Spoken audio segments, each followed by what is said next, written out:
много вълнувана, защото имам честа тази година аз да ви посреща с добре дошли, за да открием заедно новата учебна година. Първият учебен ден е вълнуващ за всички нас. И малки, и големи, пораснали, всички сме преживели първият учебен ден. И разбира се, той е най-вълнуващ за нашите първокласници.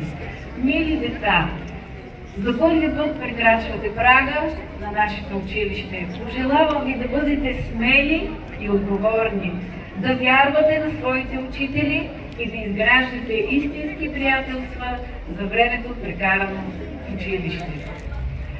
Да благодаря на родителите, че за пореден път, някои за първи, някои за пореден път, гласуваха доверие на нашия колектив и повериха децата си да прекарат следващата учебна година с нас.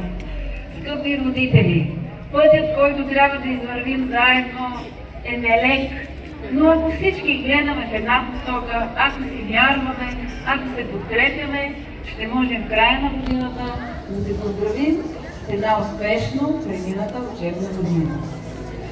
За да посрещнем днес децата в обновената ни сграда, трябва да благодарим на много хора. Преди всичко трябва да благодарим на господин Младенов, кмет на община Пещера, за осигурените средства.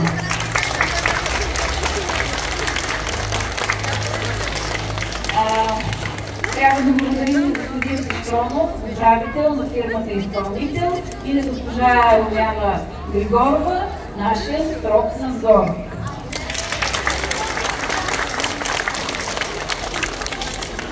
За уюта и топлината в нашето училище изказваме искрени си благодарности за нашите спонсори Биовек АД и Николай Рябков.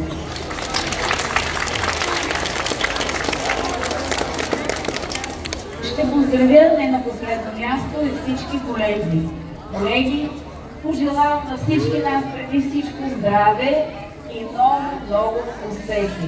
Поздравителни адреси получихме от госпожа Христоскова, директор на нашето училище, от госпожа Кайтазова, областен управител, от господин Пенев, председател на Общинския съвет Пещера. И всички те пожелават на нас една успешна и здрава учебна година. Това пожелавам и аз на всички нас. На добър час!